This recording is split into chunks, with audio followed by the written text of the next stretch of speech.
On today's show, I'm going to be telling you about the hottest team in the NBA and how they got another win against the Utah Jazz to make it 6 in a row. A little payback from opening night on today's Locked On 6 in a row Clippers.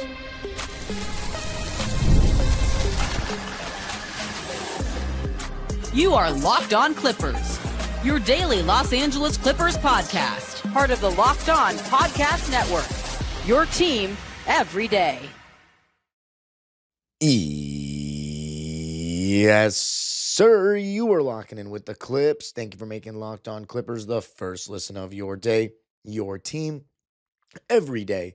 I'm your host, Darian Vaziri, born and raised in LA, been a Clipper fan for 21 years, been covering the team on my own YouTube channel, Dime Dropper, for 6 and 4 right here on the Locked On Podcast Network. Now the #1 sports podcast network, your team every day. Make sure you subscribe and hit the notification bell on YouTube and get us up to 8,000 subscribers this month.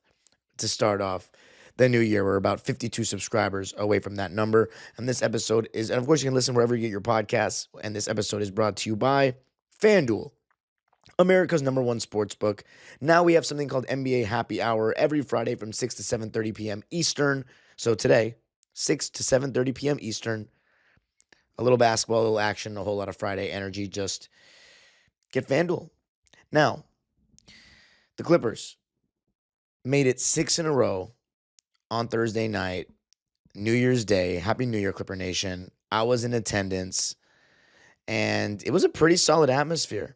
Registered as another sellout for your LA Clippers, and it felt like one. Some empty seats I can always tell if it's a sellout by the upper level. If the upper level is pretty filled, that means it's probably a sellout, because those really expensive tickets in the lower bowl, a lot of them are bought by companies or people that, season ticket holders that can't come to all of them. So if those seats are empty, it's better than, and the top is full, it's a good chance of a sellout. But it was a good atmosphere, and I honestly thought this was going to be a rout. Like the way we started the game, up 28-7, we were rolling on all cylinders. The Jazz are without Walker Kessler, of course, who's out for the season. They were without Lauri Markkanen. They were without Keontae George. So this had to be a game that no Ace Bailey either, no Yusuf Nurkic. So this had to be a game that we just destroyed them, and it wasn't. Even though we outscored them 31-17 in the first, we were up a good amount. And in this episode, I'm going to be talking about, obviously, Kawhi, the young guys, and then the role guys. But the Jazz, I can't lie, they did a really good job competing. Just all things considered, staying in the game. I thought the Clippers' off-ball defense in the second quarter, Kawhi actually, 2 times, they just kind of were lost and just losing sight of their man, truthfully. Just losing sight of their man. Kawhi missed 2 free throws, which was insanely rare. And our 20-point lead got cut down to 4. Brook Lopez had open 3 and could not make a damn shot in this one. In the first half, he was 0 for 8 from downtown. 0 for 8. And as a team, we were 5 for 24 from beyond the arc at the half. We were up 53-50 after getting outscored 33-22 in the second quarter. And in the third quarter, we didn't actually win it this time. But of course, we haven't gotten punched in the mouth in the third quarter in a while. And that's been a huge reason why we're the hottest team in the league. Because we were just getting smacked in the face in the third quarter. We'd run out of legs, and it looked like we were old and just couldn't put together 4 good quarters of basketball. But that's changed. And we might have gotten outscored 31-29 in the third.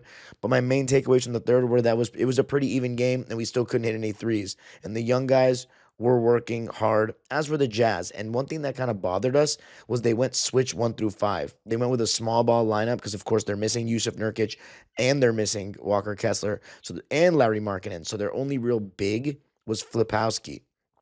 And when he wasn't in, they would go small, and they were actually switching everything, and they had no guy that was under 6'5". It was Cody Williams, Sensabaugh, Svi Mikhailuk. It was a pretty sizable lineup. Taylor Hendricks, Kyle Anderson. So there's a bunch of players like that could guard. And it was causing us some issues where we got a little stagnant and nobody was creating an offensive advantage. But in the third quarter, we shot 48% from the field, but 25% from three. James Harden led the way in the quarter with 8 points, and he played the whole third quarter. And thankfully, that would be all of his minutes because of Kawhi Leonard, who is playing like a top 5 player in the world right now. I said it. Kawhi Leonard is playing like a top 5 player in the world right now. The way he took over that fourth quarter for 20 points, 3 threes, and they were contested threes. He is actually, no, 4 threes. He was 4 for 8 from 3 in the fourth, 8 for 14 from the field in the quarter. Played 10 and a half minutes, had 20 points, 1 rebound, and 3 assists and a steal. That's in the fourth quarter alone. For the game, he had 45 points, 7 rebounds, 3 assists, 2 steals, 2 blocks. Continues to be very active defensively during this winning streak, and 3 turnovers. And we did take pretty solid care of the ball, turning the ball over 13 times while they turned the ball over 18 times, and we scored 35 points off of their turnovers, which is a beautiful statistic. We were up as many as 21 and led 80% of the game, but it got a little too close for comfort, just all things considered, in my opinion. But that's a big reason for that is because we could not make open shots. Was our energy level good enough? Yes, besides that stretch in the second quarter where everybody was getting beat off the ball. But Kawhi Leonard just brought us home. He took over this game. And to see, and I forgot to mention, 16 for 29 from the field. Not only is that insanely efficient, 29 shot attempts. I'm loving how aggressive he's playing. This is what I've always wanted to see. 6 for 16 from 3. So talk about getting them up there. But hey, he's shooting a good percentage right now. He took over the fourth quarter. 7 for 9 from the free throw line. So I mentioned those free throws, but the 29 field goal attempts. I mean, I'm just really happy to see it. And it wasn't one of those in the zone games for him, in my opinion. He got somewhat. I think he just took over the fourth. I think that's typical of him.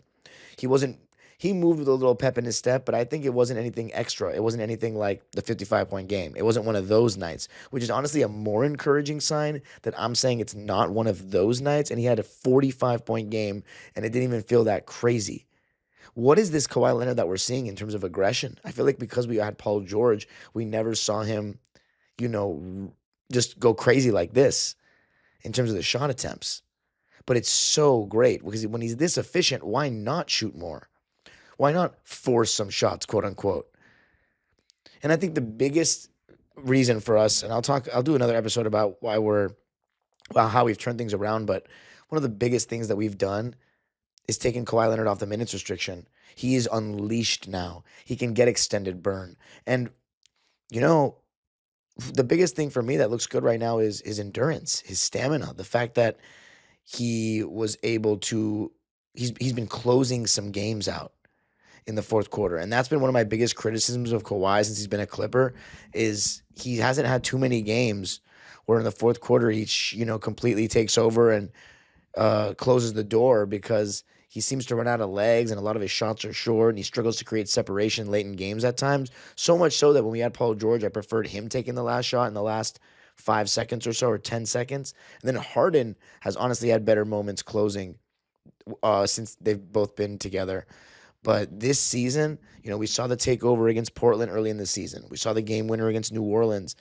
And I forget which game it was recently that Kawhi Leonard kind of shut the door.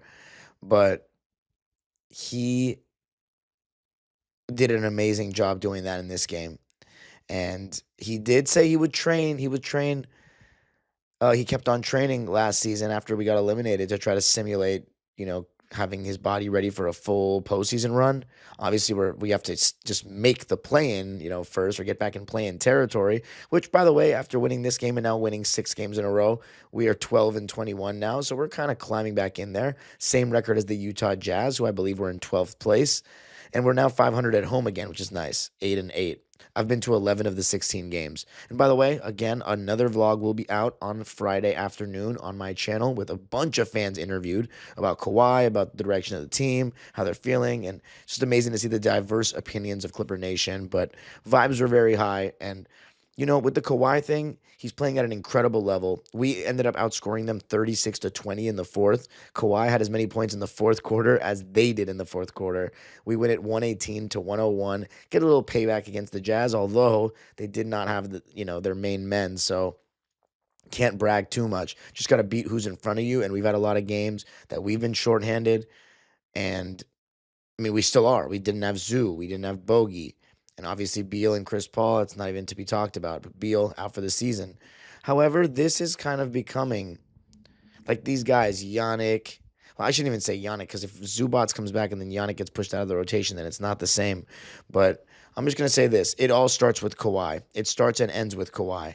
In the last 6 games, and by the way, he was the Western Conference Player of the Week last week, but in the last 6 games, he's averaging 39 points a game on 53, 44, 93.5 splits. He and Damian Lillard are the only players in NBA history to meet or exceed each of those marks over a 6-game span. Very random statistic there, but still, in terms of like the Damian Lillard and that stuff, but just how many points he's averaging, 39 points a game in the last 6 on that efficiency. And then he's the second player in NBA history to have a 5-game span with 40-plus points on 50, 40, 90 and go undefeated. The only player to do that, and I remember this vividly when I was in 3rd grade, Kobe Bryant from March 16th to 25th, 07, when he scored 50 points. He scored 50 points in 5 straight games. But what a stretch for Kawhi. What a stretch right now for the Clippers. We're the hottest team in the league, and it's mainly because of Kawhi. I mean, he's playing at an amazing level. Amazing level. So, I try not to get too excited when it comes to Kawhi anymore, especially after last year where I was like, oh my God, he's going to be healthy for the playoffs, and then we actually didn't win. It was the first time losing with a healthy Kawhi besides the bubble, so it was an awkward feeling.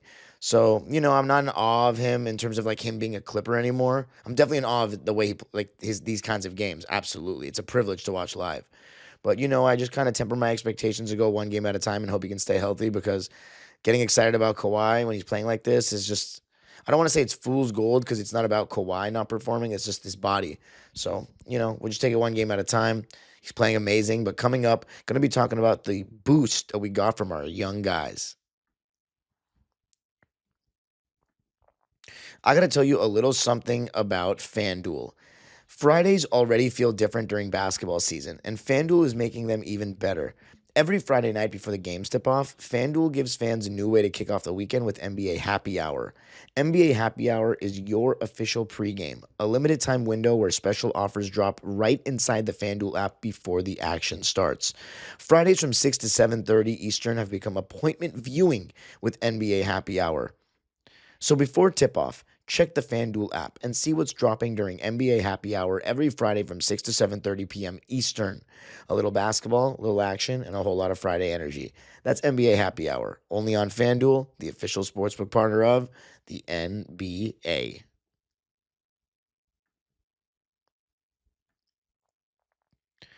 All right. Thank you for making Locked On Clippers your first listen of the day, and thank you for making Locked On the #1 sports podcast network. If you haven't already, go check out our new Everydayer Club. It gives you access to an ad-free audio feed for Locked On Clips compatible with Apple Podcasts, Spotify, and every other major podcast app, and it gives you an invite to the members-only Locked On Everydayer Club Discord server, which includes a group chat just for listeners of this show. All you got to do is go to lockedOnClippers.supercast.com. All right, so the LA Clippers, when we were, 6-21, I would check. I used to say, I read us. Bleh. I used to read you our marks and offensive and defensive rating, right? At the time, we were 20th, and then I believe 17th in offensive rating. We were 17th in offensive rating.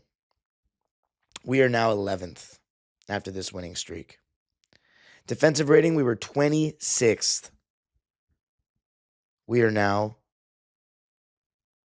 22nd. So we're moving on up. To get more specific, In the last 6 games, and they're during the winning streak, number 1 in offensive rating, number 1 in defensive rating in the league. How about the last 10 games? Number 4 in offensive rating, and we're 6-4 in these games. Number 4 in offensive rating, and number 7 in defensive rating. Let's go the whole month of December. How about this to make you, if you want to get a little impressed and confirm that we are somewhat back. In the month of December, we were 8th in offensive rating, 9th in defensive ratings. We were top 10 in both categories.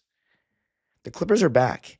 And a big reason is this injection of youth from guys like Kobe Sanders and Yanic, Konan, Niederhauser.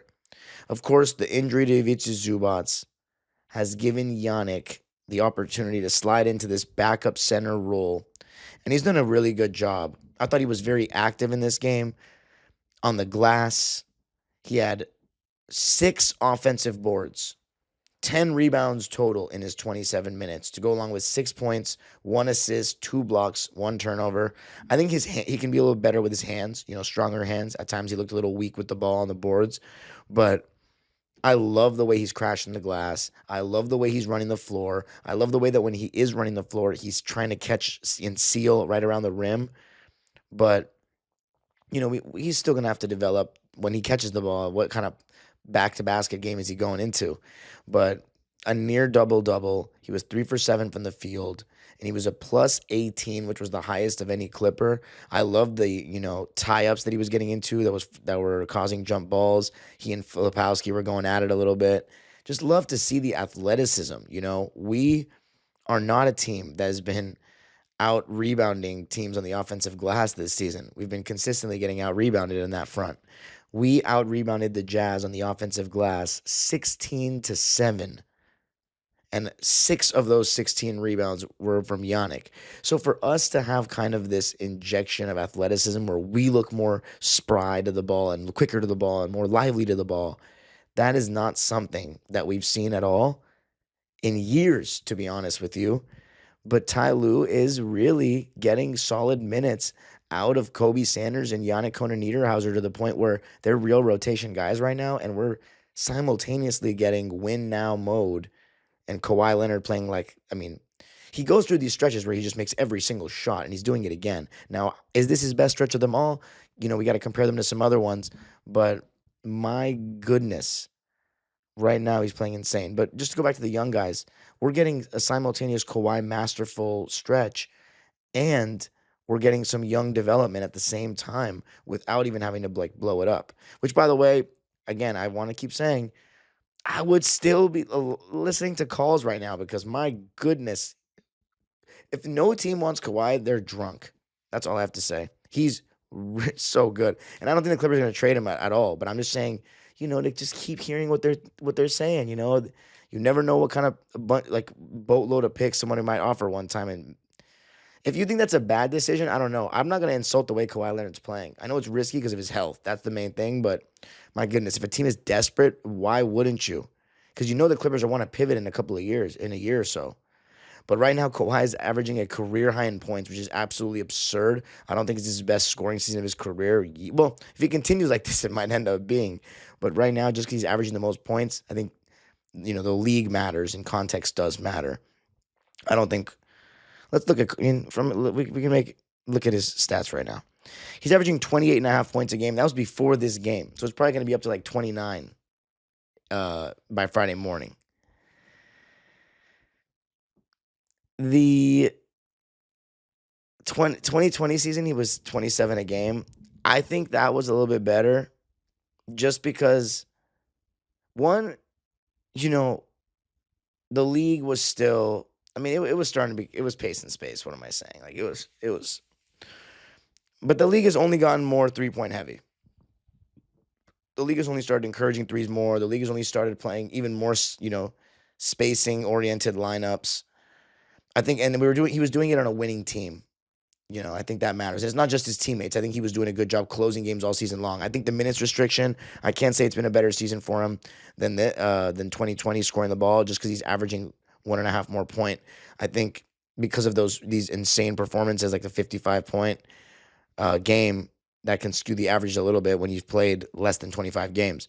But hey, man, if you think this is Kawhi's best scoring season just because of the fact that he's averaged the most points, you have a case just by the statistical argument. But that being said, the fact that we're even debating if this is Kawhi's best season scoring is like, whoa. Like, that puts everything into perspective right there. But he's being more aggressive than 2021 because he doesn't have Paul George around. And it wasn't just Paul George, we had a lot of guys that wanted the ball in their hands, like Reggie Jackson that could make plays. You had Rondo for a stretch, and before that, Lou Williams. Montrezl Harrell, was a guy that was a sixth man of the year. So, actually, no, we didn't have Montrezl Harrell in 2021. What am I saying? But, we had just with Reggie Jackson. I mean, Reggie was and then Morris, these guys were, kind of like to get off themselves. So, 2021, he was not as aggressive as this. 2023, it took him a while to get going. He's definitely more aggressive right now. The only argument I think as a Clipper is 2020 or 2024. 2021, though, Kawhi was great. I just don't know, not in the same scoring sense. But Kawhi was great in the regular season in 2021. So it's one of the best. He's playing some of the best basketball of his Clipper tenure. And you could say of his career if you want to talk about the last 6 games. And that's amazing. But the young guy's giving us a boost. How about Kobe Sanders? How about the way he played in that fourth quarter? Turnaround jumper in the middle of the key, looking like Kobe Bryant. How about the little cross-court baseline pass to Nico Batum for 3? And Nico, how many big shots did he make? I'll talk about him in a second. And then a couple big rebounds as well from Kobe Sanders. And I thought he played solid defense. 10 points, 4 boards, 3 assists, 1 steal, 2 turnovers on 4 for 7 shooting, 2 for 5 from 3, and played the entire fourth quarter. He was a plus 13 in his 24 minutes. A really solid game from Kobe Sanders to get in double figures and also get 4 rebounds. And speaking of rebounds, going to be talking about the guys, John Collins, Nico Batum, Brook Lopez, Chris Dunn, DJ coming up.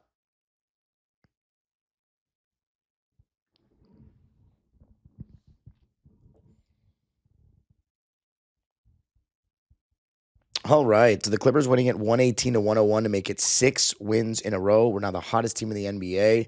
I mean, you can't get these wins without the way Kawhi Leonard's playing, and the young guys are giving us some stuff. But James Harden, it wasn't his best shooting game, but where will we be without James Harden? 20 points, 3 boards, 7 dimes, 1 turnover for James, and you love to see him taking care of the ball like that. He didn't shoot very well. 5 for 14 from the field, 1 for 6 from downtown, 9 for 11 from the free throw line. But he did take more free throws than anyone in the game, and being able to get to the line is one of James Harden's best skills, and it really is huge for us when we need points. 20 points on a bad game, and he didn't. Here's one of my favorite parts of the game.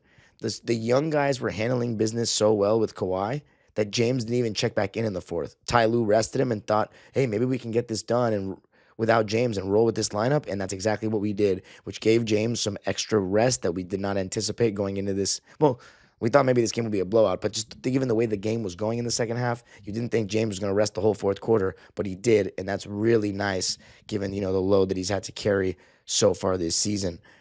But let's talk about these role guys who have really just stepped their game up so much during the last couple of weeks. Let's talk about Brook Lopez first. Brook Lopez, and by the way, just to make things very clear and put things in a perspective about Kawhi right now, in the last 15 games, so going back to the Memphis Grizzlies game at home that we lost when he scored 39 points in 29 minutes of play, that didn't feel even like a win. It didn't even feel like he played that great because of his minutes restriction. Like, he had 39 in 29 minutes, and he was on a minutes restriction. Same with the Dallas game. 30 points in 29 minutes restriction. But ever since then, because he had that really good game against Miami as well, where in the second half he turned up, Kawhi's averaging 31 points a game. He hasn't had a game where he scored under 20 in the last 15 games. He's averaging 31 points and 7 rebounds on 51, 38, 95 splits. It's absolutely insane. That's the last 15 games, by the way. But the only thing about the last 15 games is those first 3 of those 15, like the Memphis, Dallas, Miami games, those were not good. Those were not good. And then I don't even think he played that well against Memphis and Minnesota on the road either, or Houston for that matter, or Memphis when we came back, or even OKC. I thought those were very average Kawhi games. But then this winning streak has just been where it's at. 28 plus in every single game. This is the real Kawhi. But let's talk about the role guys real quick. I'm being very enamored with Kawhi. It was just insane. It's just insane the way he's playing right now. And it's always what you want to see as a Clipper fan. This is what we all thought we were signing up for when we got him. And he has these moments, during seasons. You're just praying how, it can last. Now, the role guys. Brook Lopez. It was hard to watch in this game, but I will say this. He's continued to be serviceable defensively. He's getting a couple blocks a game. In this game, he had 1 block, 2 rebounds, 1 steal, 1 assist. Did not turn the ball over, though, but he was 1 for 12 from the field, and all his shots were threes. It was a hard watch in 20 minutes. Now, however, we still ended up positive in his minutes by 2 points because I thought his defense was serviceable, and Kawhi was playing amazing. But Brook Lopez, a lot of the shots Kawhi's making, those contested threes in the fourth quarter, you don't think he can make those shots with Zoo on the floor? Brook Lopez's spacing isn't helping them on those shots. And in terms of scheme, they were hedging the ball screens with Harden and giving Brook Lopez the wide open 3, and it almost worked for them. So, Harden, sometimes he does benefit with a roller. But they were getting the ball out of Harden's hands. That's part of the reason why it was a tougher night for him shooting the ball. But he made the right play. Brook Lopez got tons of open threes, and he missed every single one. Literally 1 for 12 is crazy. So I don't know about the people that are so adamant that we're better without Zoo. I don't know about that. Kawhi's just playing amazing. But Brook Lopez has been serviceable, and I give him a lot of credit for that. How about Nico off the bench? When we needed more threes, he delivered. 4 for 6 from the field, and of course, all his shots were threes. 14 points, 2 rebounds, 1 assist, 1 steal, and how about no turnovers? He was a plus 11 in 28 minutes. He is starting to play better basketball, and it's just Nico is just so great. I mean, he's just so great. And not even super easy wide open threes, too. Somewhere he has to get it off a little quick, some no dip. He's just awesome. And then Derrick Jones Jr. It's amazing to see him back, flying down the court. He had this one putback layup in the second half where he went up so high. It was ridiculous. His first bucket of the game in transition. That guy's just, his hang time is nuts. And, just having him defensively, having him swoop into the air for rebounds, it's such a luxury, and it makes this team so much better. Having him in double figures at 10 points to go along with 6 boards, 1 assist, 1 block, 2 turnovers, on 4 for 7 from the field and 2 for 3 from deep. Big 3-pointer hit in the second half. It's just awesome to see Derrick Jones Jr. back and playing basketball again. Then Chris Dunn, a quieter game for him. 2 points, 2 rebounds, 2 assists, 1 steal, 1 turnover on 1 for 4 shooting, and actually was 0 for 2 from 3 in this game. So it happens. It is what it is. But I still think Chris's defensive effort was very good. And, we're not winning these games without Chris Dunn, getting after it, getting over screens, moving his feet, and doing that good stuff. So, and then John Collins. How about the fact that he got, I think, 7 rebounds in the first quarter of this game? 7 rebounds. It was awesome. It was absolutely awesome. And he's just been so much better lately. So much better. In this game, 8 points, 11 boards. And I've been very critical of his lack of rebounding this season, so it was really good to see that from him. 2 steals and a block, also active hands, getting deflections early on, and just 1 turnover on 2 for 3 shooting, and missed his only 3. But he was a plus 12 in his 20 minutes and didn't even have to play like that in the fourth quarter, so really happy to see that. So yeah, John Collins didn't even play a minute in the fourth. Get him some rest as well, so 6 wins in a row. The next game will be a good test against the Boston Celtics team that's overachieving this season without Jason Tatum, and after losing Kristaps Porzingis, Al Horford, and what's his name? Drew Holiday. So, but I'll do another episode on, I got to just be better about uploading. I'm not doing well enough right now, and I got to be better. So it is what it is. But the Clippers we're the hottest team in the league right now. It's just, can we make up the ground? We're still 9 games under 500. But We just got to take it one game at a time because right now we can beat anyone the way we're playing. And if Kawhi's playing like this, aimbot ball, sky's the limit. And Zubats has apparently resumed on-court activities. So I know some people are going to not want him to come back, but we'll see. You can follow me on Twitter and Instagram at DimeDropperPod. Subscribe to my own YouTube channel, Dime Dropper, where a vlog of my experience at Intuit Dome from the wall with fan reactions will be on the channel on Friday afternoon. And, of course, you can listen to this podcast wherever you get your podcasts. And, of course, YouTube. Subscribe and hit the notification bell. Let's get up to 8,000 subscribers. We didn't do it by the end of 2025, but let's just finish off the job that we were supposed to finish in 2025. The age-old proverb continues. And don't forget the Everydayer Club. LockedOnClippers.supercast.com. The age-old proverb continues. Go Clippers.